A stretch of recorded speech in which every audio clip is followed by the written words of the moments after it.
Hey, everybody, and welcome to the First Time Homebuyer Insider Access. I'm Scott Koyman, and with me is Steve Farrington and Twyla Edwards.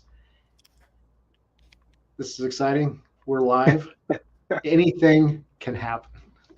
Uh-oh. Hopefully nothing exciting. We like no crashes, no, Yes, we've had that before. So we want to talk about home ownership. We want to talk about grants, credits. We want to talk about, why people want to be homeowners. And I know one of the things that comes up is people say, well, what does the process look like? So let's dive into that first, and then we'll dive into talking about all that. So, Twyla, let's talk about what we basically start with. So everyone wants to start with looking at websites and looking at houses. So when I talk to them, I'm always like, the first step is really, let's talk to a lender. We want to make sure you have a steady income and a job. Are you going to stay in the same area? If you're going to be here for 3 to 5 years, it's a great time to buy. If you think it's going to be a little bit shorter, it's probably something to really talk about just to find out if it makes sense to buy a home, because it's an investment getting in there, but does it make sense? And then are you willing or able to handle owning a home and the maintenance, taking care of landscaping and repairs, things like that? We have some great tips on that. I mean, people love or hate them, but I'm a home warranty fan, especially for my first time buyers, because I feel like if you don't have a large savings, it could be a good savings for you. So there's some of the tips of, are you ready to buy a home? True. Yeah, and when we talk about home repairs, I don't want to scare people. A lot of those major repairs don't happen all that frequently, and there's some things that we can plan for. But like you said, the home warranty comes into play, and some of the things. Especially if it's like a water heater or your AC, those higher ticket items. If you paid for the extent, for washer, dryer, refrigerator, those kind of things, you just never know when they're going to decide to go. Yeah, and one of the things that we can do with the HVAC especially is we can do things preventatively to make sure that they stick around. And that's I just had Bobby out at the house to check things out and make sure everything was good for the summer. And so then I'm not going to have any surprises, hopefully, throughout the summer. Fun fact, we usually do I think it's very much. Oh, sorry. Nope. Go ahead, Steve. No, I was just going to say, I liken it to just your car maintenance, checking your water, checking your oil, getting it changed regular, checking the air in your tires. Like when you own a home, it's, Scott said, one of the HVAC things, change your filters, change light bulbs, the minor small repairs, touch up paint here or there, because you scratch the wall, moving furniture in or things of that nature. So sometimes those are the repairs that we're talking about, is just kind of that general maintenance. That's the more common, that $20-$25 trip to Home Depot on the weekend, So. And we don't have the landlord to call to do repairs. But no. Let's talk about what we're saving by not having the landlord do repairs. We brought this up on the last live stream.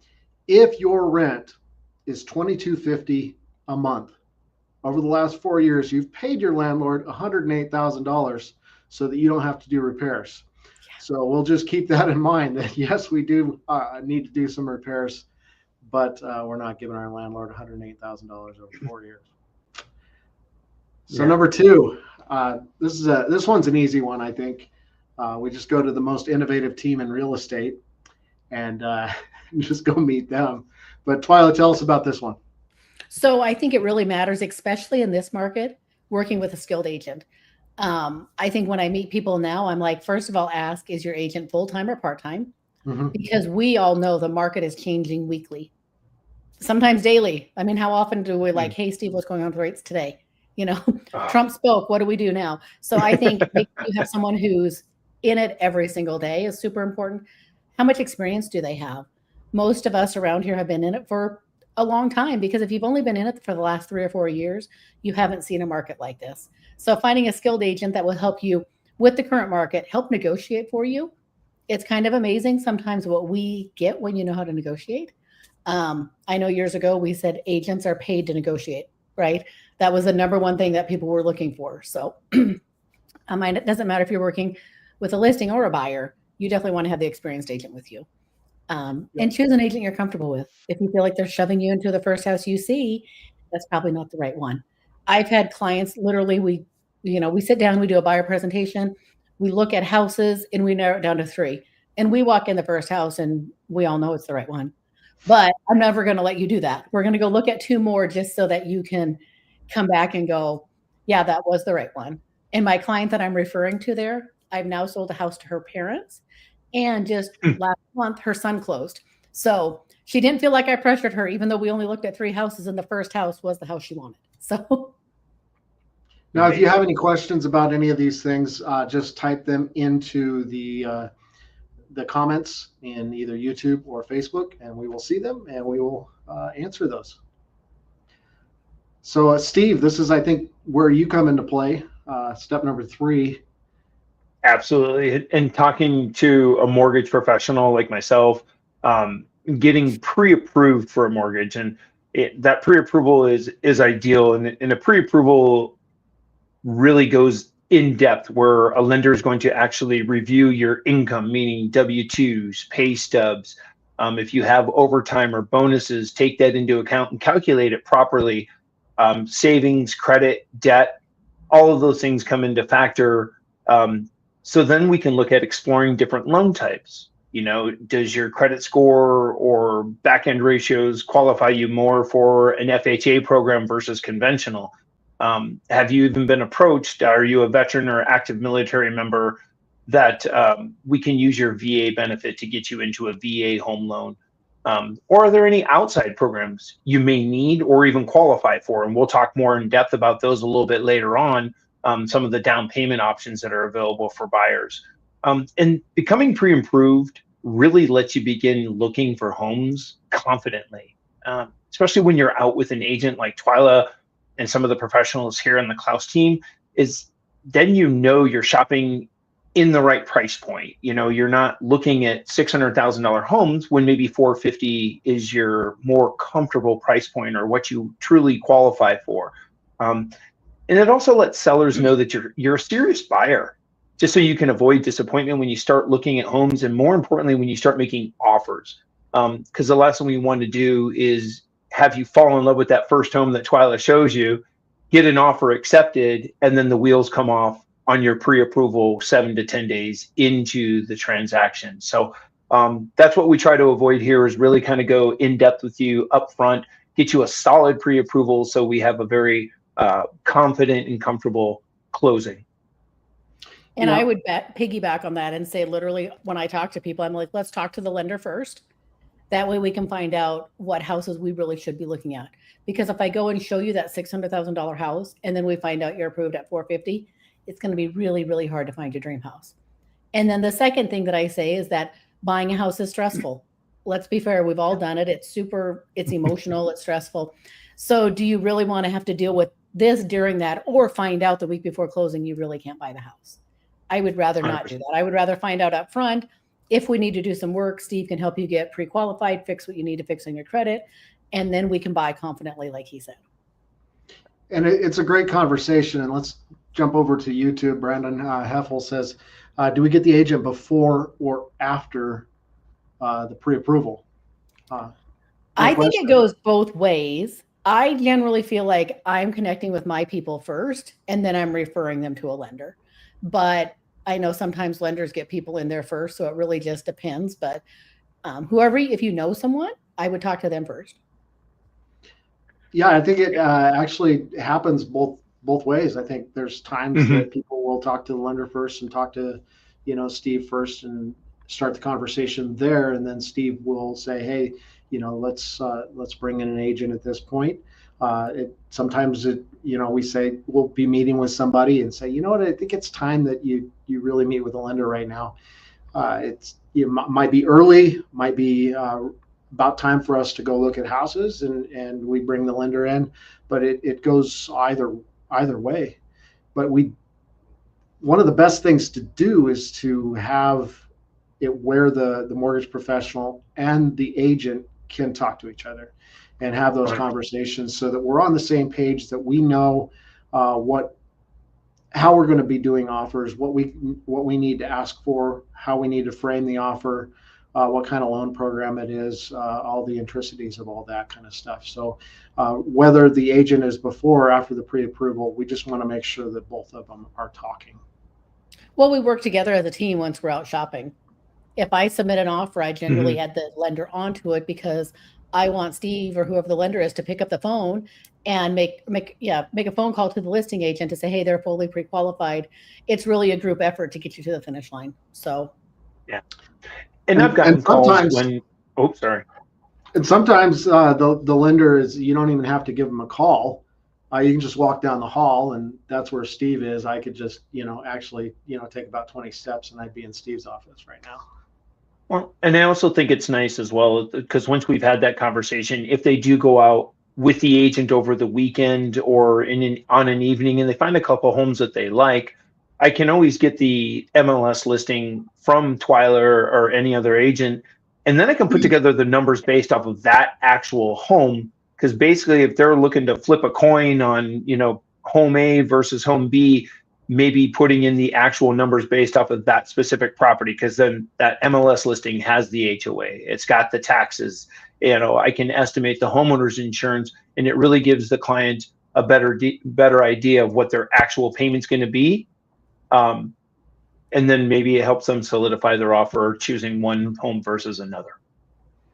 And that brings us right into this, that based on what the conversations with you and the math that comes out of the time with the lender, now we can start to see what the budget is, what the priorities are, because Twyla can tell you that there's a lot of times that people will start before they talk with the lender. They have an idea of, oh, this is where I want to live, this is the kind of house that I want to have, before they speak with the lender, before they look at their finances. And sometimes that can be kind of heartbreaking. Because we get that idea, we start walking through houses, we start looking at houses online, and we get an idea, oh, this is what my next home is going to look like. And then we find out, oh, well, our actual budget is actually going to be here. Well, and I think sometimes people jump on and do like the online mortgage calculators, but then they don't usually include mortgage insurance or regular insurance or HOA. So you're still off a little bit. So I think it's great to find out for sure. I think the other thing on this slide is they talk about single family home versus condo, townhouse, manufactured homes.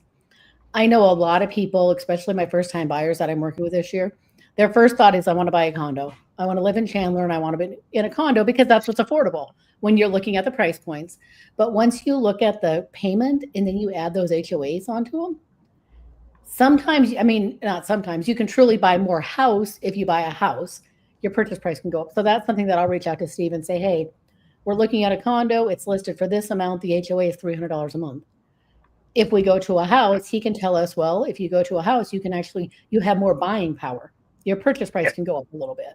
So and I've seen that depending on the HOA, to Twyla's point, to where that can be tens of thousands of dollars in difference in a price point.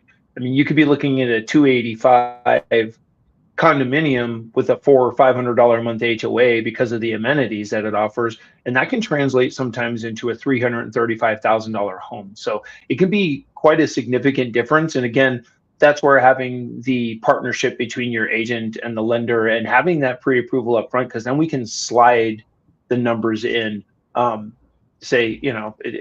Communication is key throughout the process, and us communicating with you as our client makes it a just much more enjoyable and less stressful experience. I also think that's the experience in an agent too, to say, hey, here's what you're getting. And some of those condos are old. I sell condos, but we were just looking in Chandler at some, and they were like the late 70s, early 80s, and they feel like that in there. So when you look at that versus, wait, if we go to a house, maybe it's not the ideal location, you're going to drive a little bit farther, but you can have more purchasing power. So. And Twyla, you brought up the online credit checks, credit reports. Sometimes people are a little surprised when the lender will run their credit and find out that there's some stuff that's not included on the consumer ones. Sometimes we'll find that there's maybe not medical collections. There might be some things that that you might owe that aren't on there because they're just not on the consumer ones. And so there might be you might have an idea based on the consumer credit of what I owe and throw all that in there. But once you meet with the actual lender, then find out, well, my budget is a little bit lower. Yeah, absolutely. And that's typically what we'll see. And once you get pre-approved, then the fun starts. I mean, this is when you can go out and start making offers and actually close your deal. I mean, I would hand the baton to Twyla here and say, like, really, once they found the right home, it's, the agent kind of takes over and uses those negotiation skills to work with the seller and the listing agent, and kind of walk through, the true market value of the property and negotiating the price and seller concessions. So that's really where an experienced agent it's worth worth the time and energy and expense of having an agent work for you. Because again, for me, on the finance side of things, this is usually the largest financial transaction that most people do in their lifetime, and sometimes multiple times throughout their lives as they do stepping stones or up or down, as depending on stages of life that we're in. And having a trusted professionals by your side really just kind of it helps in my mind. It would be peace of mind for me, helping me sleep at night. Well, and like you said, it's making the offer, right? I mean, when I meet you the first time, meet the client, we're going to talk about what you want even before you're finished with Steve. So I'm going to be sending you houses. We're going to have communication going. But once we're solid and ready to go, then we narrow that down definitely, and talk about strategy. I mean, right now, everyone's like, it's a buyer's market. And right now, buyers are a little more in the driver's seat, but I would say things are more balanced. And it's really going to depend on what neighborhood we're looking in. How many days has a house been on the market? All of those things can really make a difference on what offer we're going to submit. And then that's the first round of negotiations, right? Then we get to the inspection, which I don't like to call a round of negotiation. But if you find out there's a bad roof or a bad AC or something like that, it may lead to that. But I'm not an agent that calls it that, So Steve, one of the things that came up in advance was one of our clients had asked what the difference between a pre-qual and a pre-approval. Great question. Yeah. Pre-qualification is the best way I can describe it is just an online process to where you just put in, it's usually maybe just 5 or 6 questions at most, your estimated credit score, an idea of what your income is. How much money are you planning to put down? None of these things are truly verified. Once in a while, if you are able to put in a social security number, which I wouldn't do online unless you're talking to a professional, they'll do a soft check of your credit, which is typically only one bureau, not all 3 bureaus. So again, it's just a qualification based off of information you've input, based off of 5 or 6 questions. And then they kind of spit out a number based off that information. And as Twyla mentioned, some of the calculators that are used, they don't know what county you're looking in. They don't know what type of property you're looking for. Pricing on a condo, meaning rate-wise, can be different than it is for a single-family residence versus a manufactured home. Are you going FHA or conventional? So again, those pre-approvals just kind of put together numbers based off of what you input without anything verified. A pre-approval is having that conversation, collection of documentation, W-2s, pay stubs, bank statements, a conversation about, after we pull your credit, to take a look at it and maybe eliminate some debts, like, oh no, this is paid off, or no, this is a duplicate, or, all of the true verification of all the information and documentation. So again, you have a solid pre-approval. So that's the difference. Pre-qual is just, it's worth about as much, in my professional opinion, as the paper it's written on. I mean, the pre-approval is something that's a little more solid. Whatever we told you. It's whatever they told you, and that's fine, because sometimes it just gives us those quick answers that we're looking for. But to write an offer on it, I mean, you guys have a specific form for the Arizona Association of Realtors that's required to be filled out by the lender with boxes checked that we or I have reviewed those documents on there. So again, and that has to be submitted with every offer. Am I wrong on that, Twyla? Yeah, it's actually in the purchase contract. Yeah. It's funny because some agents are like, oh, I'll send it to you after we go into contract. I was like, no, that's part of the purchase contract. Again, experienced agent, know your contract, So again, that's the difference between a pre-qualification and a pre-approval. Pre-approval, things are fully verified, a heck of a lot more confident when you're heading out there to make an offer on $300,000 or $400,000 transaction.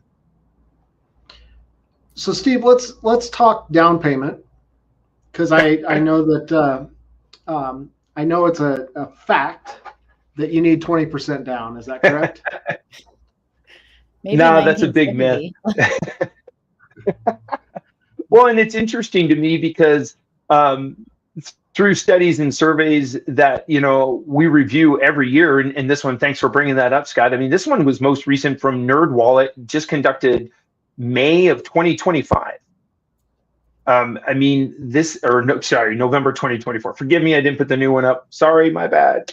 But this is November 2024, where look at the percentages of people that you believed you need 20% or more down payment. And that's by age group. So it's not just millennials or Gen Z or Gen X. You've got baby boomers who maybe have bought or sold multiple homes, but back when they bought their first maybe one or two homes, they had to put 20% down. Mm-hmm. There wasn't options or opportunities. Or maybe that's what they were told previous to. So again, you've got 55 to 65, 66% of all people polled in this survey from NerdWallet still believe you need 20% down. That's just not the case. Well, totally false. Let's talk about the benefits. What's that, Twyla?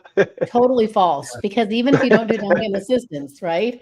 3 is, I know, not the best conventional loan, but I know we have 3%, 3.5% for FHA, or 5% for conventional. See? No, and again, it never fails. Every year, I'll look at multiple surveys like that are done by NerdWallet, Bankrate.com, Wells Fargo. That's usually it's 2 out of every 3 buyers surveyed believe they need 20% more down. So here's before we dive into go ahead. that, I'm sorry. Let's talk about the benefits of having that 20-25% down, that higher down payment. How does that benefit a buyer to have a larger down payment saved? Well, I mean, the more down payment you have, you're financing less, so your overall payment's going to be less. The overall interest paid over the life of the loan is going to be less. And then there's the monthly fees of things like PMI, private mortgage insurance, that you can avoid paying. But it is a large financial commitment that maybe you don't have to do. But those are really the benefits of it is cost savings, monthly payment savings, the PMI factor, things of that nature. And people would actually be surprised, of what, if they have good credit, depending on the program that they're in, of what their monthly private mortgage insurance really is, even if they only put 10 or 15% down and maybe keep a little bit of that capital invested or working for them, because they can always add it to the home later on and then refinancing and eliminate the PMI. I mean, I have some clients that decide to only put 15% down instead of 20 or 10% down, and they're paying $45, $65, $70 a month in PMI, and they're keeping $20,000, $30,000 invested working for them. So again, all of those things can be a factor, but those are usually the big savings, Scott. And then even with the 10%, we can do one of those seconds on an assumable and get some of those low rates on the. I'm sorry.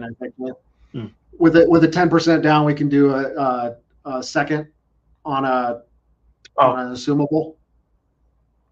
So to bridge the gap. Mm-hmm. Yeah. So just having a little extra saved allows us to go in on some of these loans that people had gotten where they've got low interest rates, and the loans can actually go with the property. Just another one of the solutions that we have. Yeah. So let's look at those lower than 20%. So here are the standard So here are the standard programs that you need less than 20% for low or no down payment options, right? Of course, VA Home Loans offers 0 down option for eligible borrowers. And again, those would be those active military service, surviving spouses, or veterans of the military. Then FHA Home Loans, which Twyla mentioned earlier, they offer a 3.5% down payment, and that down payment's always based off the purchase price of the property. FHA also has a little bit more relaxed qualifying guidelines, meaning for credit versus conventional options. And conventional really refers to, when you hear that term, Fannie Mae and Freddie Mac. And Fannie Mae and Freddie Mac offer as low as 3% down payment for qualified borrowers. A lot of times you have to be a first-time home buyer to qualify for these 3% down payment options, but you don't necessarily have to. There are options outside of that. One of the borrowers can be a first-time home buyer, or you haven't been on title to a property in the last 36 months. That requalifies you as a first-time home buyer. So maybe you owned a home 10 years ago, sold it, rented while you transitioned into your new state or new lifestyle, and now are ready to get back into home ownership. You can be reconsidered as a first-time home buyer once again. And then, of course, there's USDA home loans, which I would be remiss to not at least mention them. They offer 100% financing options for qualified buyers and properties. They got to have both. And the properties must be deemed rural by the USDA map. But again, these are all of your options to dispel that myth of I need 20% down or more to buy a house. You don't. You all don't. Right, so as little as 3% down. First-time home buyer. Yeah. What is it? First-time home buyer, 3%. No. What is a first-time home buyer? Anybody, I just mentioned it. Anybody that has not been on title to a property in the last 36 months, period. I just want to make sure everybody's got that. Doesn't mean that you're actually a first-time home buyer. Well, and that's a great question, Scott, because people are like, oh, like I said, you've got that person that owned a home previously that maybe had a lifestyle change or a transition in their life, or just moved from out of state, sold a home in Michigan, moved here to Arizona, got into their new job, their new career, and now they're ready to transition back into home ownership. It's really ideal that you can be reconsidered. So again, talking to somebody that understands what those guidelines are is really helpful. So let's talk about down payment assistance programs. Awesome. Yeah. I mean, there are assistance options for down payment and or closing cost, and there are multiple options from multiple sources. That would be a whole nother live stream on its own. But there are, top of the board is kind of those FHA assist, grant, and bond programs that are out there. These programs offer, second liens, whether they're forgivable or repayable, and the down payment amount. I mean, that's where the categorization comes in, is like a true second lien. That type of assistance is amortized and set over a time period and an interest rate, which results in a discounted second mortgage payment, but meaning that you don't have to have the down payment. They just give you a true second for that assistance. There's the forgivable and silent second, which is what most people refer to, and a lot more common ones. It's an interest-free silent second with no repayment on it unless the home is sold, transferred, or refinanced before a set time period. And it really depends on the specific program, but usually those are 3, 5, or 7 years. And then there's grant programs. I mean, there are grant programs that come up all the time through some of our other lender partners through Klaus Team that, cities, states, local governments offer, funds to help homebuyers get into homes that it's a grant. There's literally no strings attached to it in some cases, and up to some programs you've had, Twyla, up to $50,000 for first time home. $50,000. So there are multiple options. And again, working with the team, and again, I don't offer all these programs. I mean, I'll just be flat out honest with you. I don't, but at least I know them, having a partnership with the Klaus Team that I can say, hey, this and this lender, or Twyla just mentioned, or the office just mentioned that this grant program is becoming available again August 1st. Talk to Twyla about it, because again, my whole goal is, get people into a home. I mean, the value of home ownership is just leaps and bounds over renting, in my opinion. So that's how I feel about the down payment program. Sometimes people are like, well, they come with a little bit higher interest rate and things like that. But I'm like, but it also gets people in houses.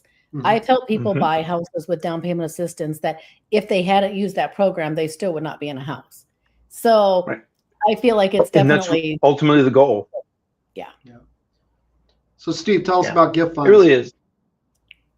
Yeah, I mean, and then there's gift funds. I mean, gift funds is another way to get into a home. It's kind of a down payment assistance, but it's coming from a friend, a family member, spouse, child, relative by blood, marriage, adoption, your fiance, domestic partner.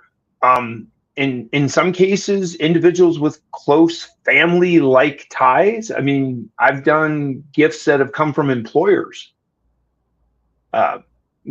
So again, gift I funds is just say what I've learned basically, about gift funds from Steve and from other is just don't start moving money around.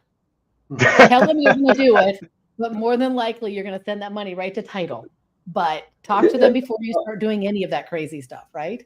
yeah, Twyla's exactly correct. I mean, the biggest thing with gift funds, and it's great the generosity that others will have. Mom and dad want to help their son or daughter get into their first home. They're like, oh, well, we're just going to move X amount of money into your checking account. And no, have that conversation with Twyla and myself, and I'll tell you, I'm like, nope, just have your mom and dad leave the money right where it's at. And then when time comes, we'll have them move it right over to title and escrow company.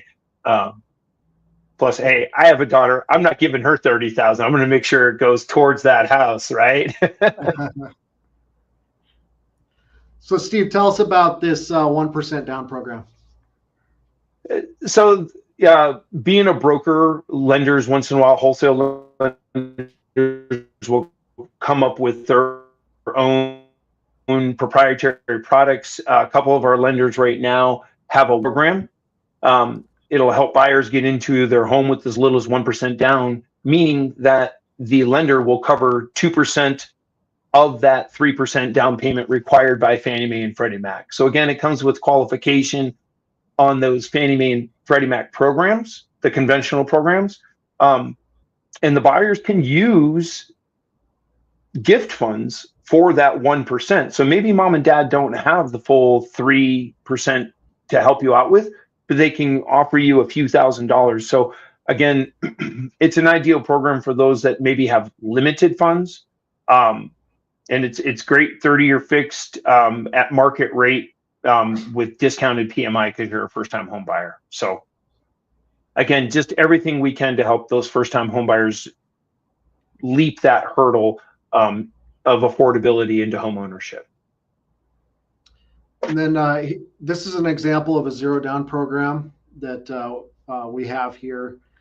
This is, for people that are first responders, teachers, military, medical workers, or people that work for a company that employs first responders, teachers, military, medical workers. What I love about this program is, you guys know I used to be in education, and some of those programs are teacher specific. We have some down payments that are just for teachers. This one here is, like Scott was saying, anyone who works there. So anyone who works in the school can qualify for it. Anyone who works at the hospital, you don't have to be a doctor or a nurse. You can be the medical assistant or the front office girl that can still qualify for this. And it's a great program because it's 100% financing.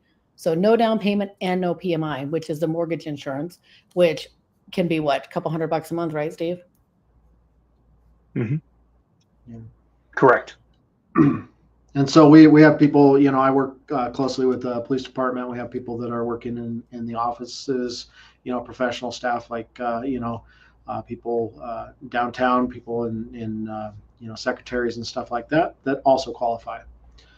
So reach out with questions about those kinds of programs. Steve, this one came up. What is the average credit score needed to buy a home? Oh, that's a loaded question, Scott. The average credit score, and again, I hate to be general about it, but it really depends on the program. You're going to find that, your FHA programs for the 620 is the minimum for an FHA home loan to get the best. You can go down to a 580. You can go down to a 500 FICO score, but you have to have more down payment and maybe the terms aren't as favorable. Most times 620, 640 is really the minimum credit score you need. And then let us work what program is going to be best for you, because a lot of these programs are going to have, credit score requirements to get into them. Some down payment assistance programs require a 640 or a 660. Fannie Mae and Freddie Mac like to see the higher credit scores to give you a better interest rate, lower private mortgage insurance, and qualify for 3% down payment programs. If you have a lesser credit score and are trying to go conventional, they might require more down payment from you, or you're going to pay the expense of a higher monthly mortgage insurance premium and interest rate. That's where FHA really comes into effect. And as far as VA programs, there's no minimum FICO. They have their own criterion trying to help veterans and active military members get into homes. So again, loaded question, but a great question. But typically I tell people 620 plus, you're looking pretty good. Most things are available to you. So let's talk about how we, how do we get there? How do we get to that score? Oh man, well, and Twyla will tell you this as well, is your credit score is crucial when applying for a home loan. And why it matters is, like I just mentioned, approval, the higher the score, the more likely you are to be approved, period. I mean, regardless of program, the higher your score, the more likelihood that you're going to get approved. Interest rates, the better the score. I mean, the higher the score, the lower the rate, and it can save you thousands. The credit scores also affect that PMI factor, and loan term and options. Some programs and even lenders have overlays to just general secondary marketing guidelines that some lenders require minimum credit scores above and beyond what Fannie Mae, Freddie Mac, or FHA, VA will require, because they just don't want to deal with the lesser credit scores. So again, the slide, the part of the slide that's most important is really looking at, people ask me quite often, what are the biggest factors that affect my credit score? And this wheel really breaks down by percentage. You can see that 35% of your credit score is your payment history, period. I tell clients, hey, the best things you can do is make your payments on time. Even if it's just the minimum payment, just make your payments on time. Credit utilization is another 30% of that. So 2/3 of your score is really, credit utilization is the limit on your credit card and the percentage of that limit that's being used. So again, if you have $100 limit and you have a $90 balance, you have 90% utilization. Ideally, you want to keep it 25% or less to maximize your credit score. And then, of course, the others that make up the other 35% is your mix of credit, revolving versus installment, which is typically car loan, student loan versus credit card debt. 10% is new credit. So, sometimes people will rush out. They're like, oh, I want to buy a house this year and I need to improve my score. So I'm going to go out and I'm going to open 2 new credit cards because somebody on YouTube told me I need more credit to have a better score, rather than just having that one credit card that they've paid on time over the last 5 years. Because length of history makes up another 15%. So if you have a new credit card and it's only got a 6-month history on it, that's going to drag down your score in some cases as well. So it's a multitude of things, but the number one thing is make your payments on time. Payment history is number one. Yeah. I also look at this, and just from what I've learned over the years is when I'm talking to buyers and they're like, well, we're working on our credit. And I'm like, well, what are you doing? And if it's like, we have to pay down debt and these things, I'm like, have a conversation with Steve or a good lender. Don't just make those decisions because of something you saw on TikTok or YouTube or whatever, because sometimes if you pay off a credit card, it's not what you should have done, or there's different strategies to it. So I'm like, definitely talk to the professionals. If the goal is to buy a house, let's get them involved so that they can tell you the best thing to do, Yeah, they'll close a credit card and they'll choose the one that they've had the longest, which is detrimental. And then they got the brand new credit card that they keep because it has a nice special program. They get rid of the credit card that they've had the longest that doesn't have all the perks, but that's the one that is doing the best for their credit score. Yeah. I had a client a few years ago that was working on that, and they were selling and buying, and their thing was they were going to pay off a credit card and do XYZ. And the lender was like, well, wait a minute. and this is probably terrible advice. So again, you talk to the lender first, because he looked in their one car loan, they only had like 4 payments left. And he said, well, if we pay off your car instead of wiping out the 2 credit cards, it gives you more buying power because the car payment's a lot higher than the credit card. So again, I'm always like, I am not the expert at that. That's not my side of the road. So I'm going to send you to the other side and let them work on that, because we want to do what's best for you to get you into a position of buying a house with the best credit score and the best terms for you. So. Right. So here's some hints that Steve's got. So, people do ask me, they're like, well, how do I improve my existing credit score, or even build positive credit, or even maintain my ideal credit score? And again, here's a few tips and tricks that I've gotten from credit repair companies that I've worked with over the years. Again, number one is make on-time payments. Time and timely payments is overall what's required. But if you don't have any credit at all and you want to start building it, these are some great tips. They say open at least 2 credit cards. You can set the limit. Hey, just because Capital One offers you a $3,000 limit, say, no, you know what, I don't want more than $250, or whatever that limit. It's manageable for your budget. And open at least 2 credit cards and keep the utilization rate around 5 or 10%. Charge things you would normally pay cash for, a coffee at Starbucks, a tank of gas at Circle K, and pay it off. You can pay it off at the end of the week when you get your paycheck, or wait till your monthly bill comes and just pay it off immediately. Number 2, which I think is a great tip, is set up auto pay or reminders to ensure you have the funds and pay your accounts on time. It's really one of the things. I mean, a lot of times we don't want to have that access, but even if we set up reminders, because your credit card bill runs on a cycle and it's due the same time every month. If you look at your Citibank card and go online, you're going to see that your statement ends the 18th of every month. Set a reminder on the 15th, like, hey, Citibank Visa card's due in a few days, and just check your balance and see where you need to be. And you can add self-report accounts, which I see a lot more frequently now. Experian started this, where you can add your rent, you can add your utilities, you can add your Cox, your Verizon to your credit report. These are the self-reporting accounts that you pay each month. Just remember, again, a good tip from a credit repair company is any late payments you make to your utilities are also going to show as well as you're on time. So be cautious. And if you already have a couple, small credit cards, you don't need to add more. You're going to be just fine. Sounds That's like one a of good the excuse, tips that though. What's that? I said it sounds like a good excuse, though, right?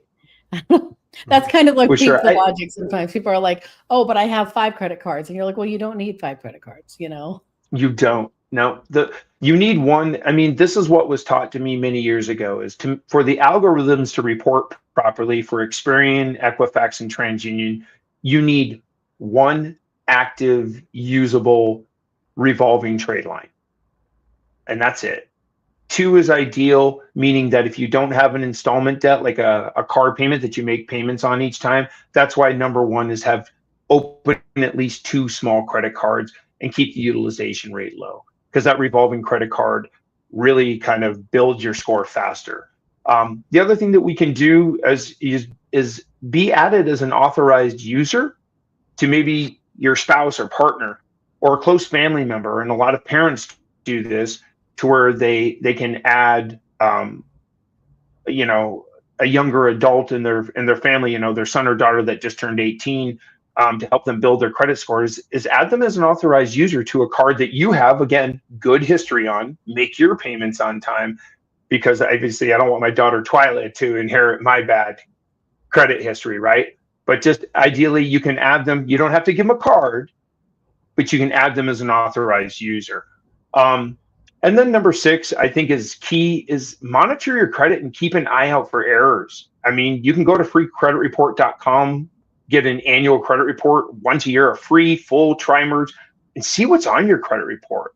See why your scores are low. Or again, start the process early to where, I can take a look at your credit, tell you what your scores truly are versus just those monitoring services, and maybe what we can do to build your credit and maintain your score as you head into that path of home ownership. And we have a phrase that we use: what you focus on expands. If you're paying attention to something, you'll be able to control it. You'll be able to see it grow. So just focusing on it, monitoring it, you'll be able to see that positive change.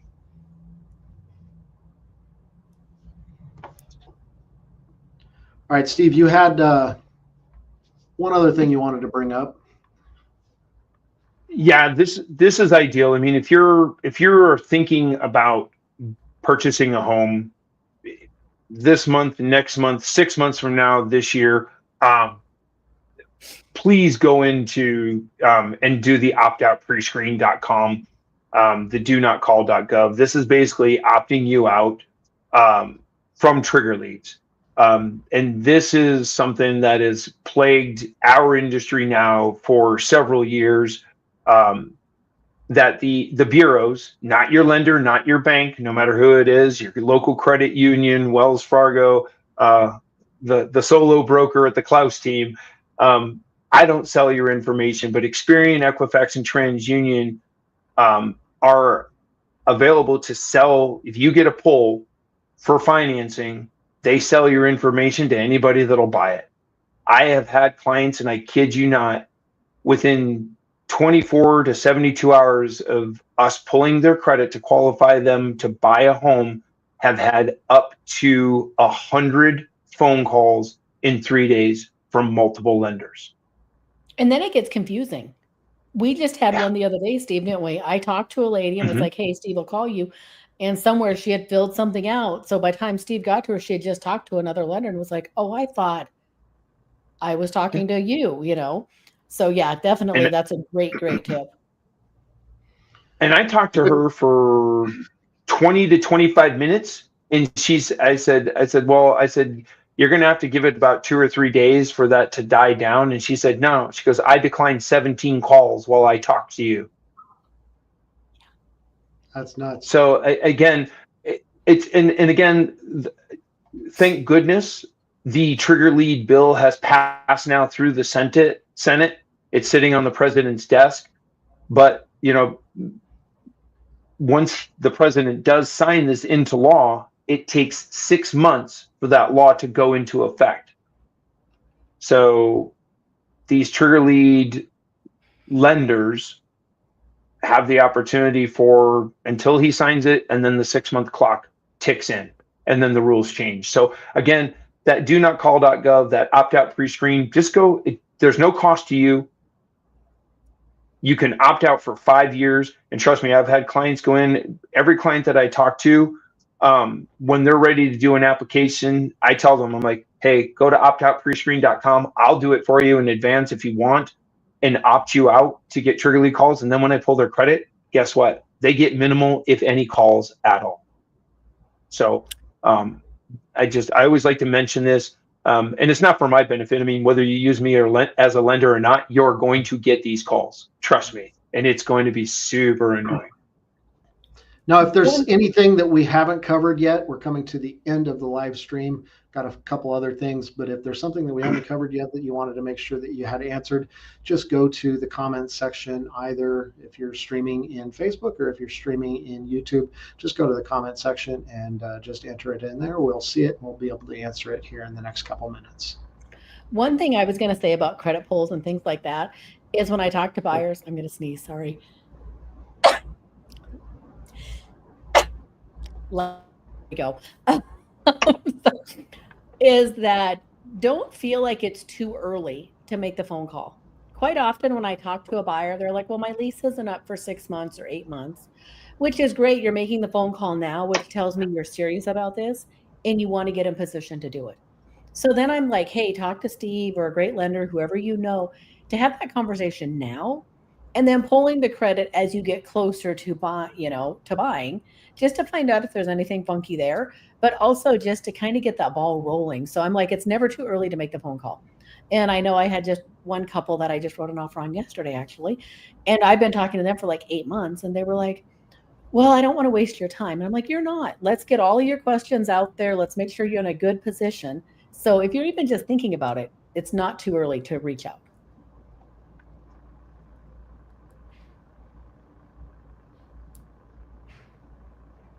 Awesome. Yeah. And one thing I'll tell people as well, because this is another myth that goes along with the myths I hear quite often as a lender, besides the 20% needed for down payment, is, oh, I don't want you to pull my credit because it's going to drop my score 40 to 50 points because that's what Credit Karma or whatever monitoring.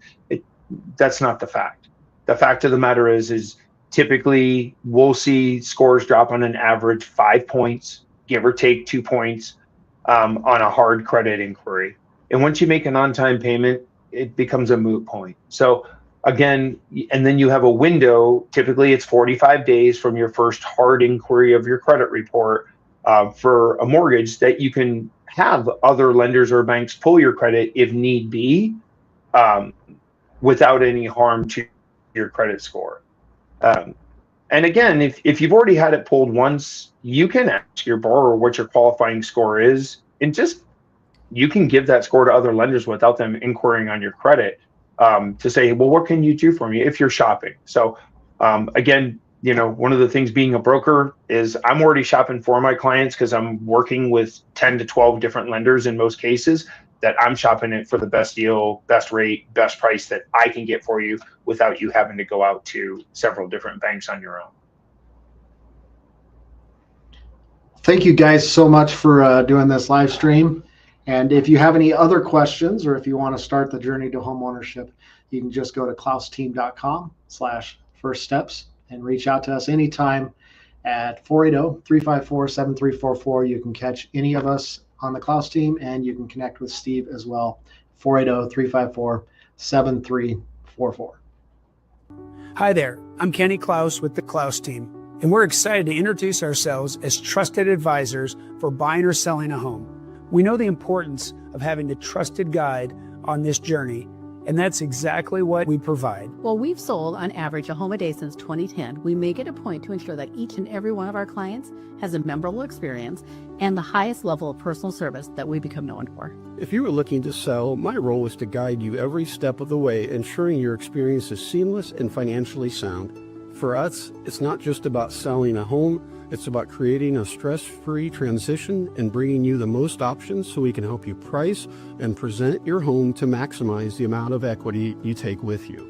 I'm here to help you find a home that not only fits your wants and needs, but a home that aligns with your financial goals and dreams. I'll make sure you stay within budget, finding a home that fits your lifestyle without creating financial strain. We're not just focused on the transaction, we're here to support you in making one of the biggest and most exciting investments of your life. We believe in honesty, integrity, and guiding our clients through every part of the process, before, during, and after your sale or purchase. Whether you're buying or selling, we're here to make sure your experience is smooth, supportive, and rewarding. We know that everyone's situation isn't the same, so we've developed more real estate solutions than anyone else. And no matter what you're trying to accomplish, we can help with a strategy tailor fit for you. Our goal is to be more than just realtors. We want to be advocates for your financial well-being. We're here before, during, and after your real estate transaction to help you with guidance, referrals of service providers, and ongoing equity tracking so you can keep track of what is likely your biggest investment. And when you choose the Klaus team, you're choosing a team of agents who genuinely care about helping you succeed in your homeownership journey.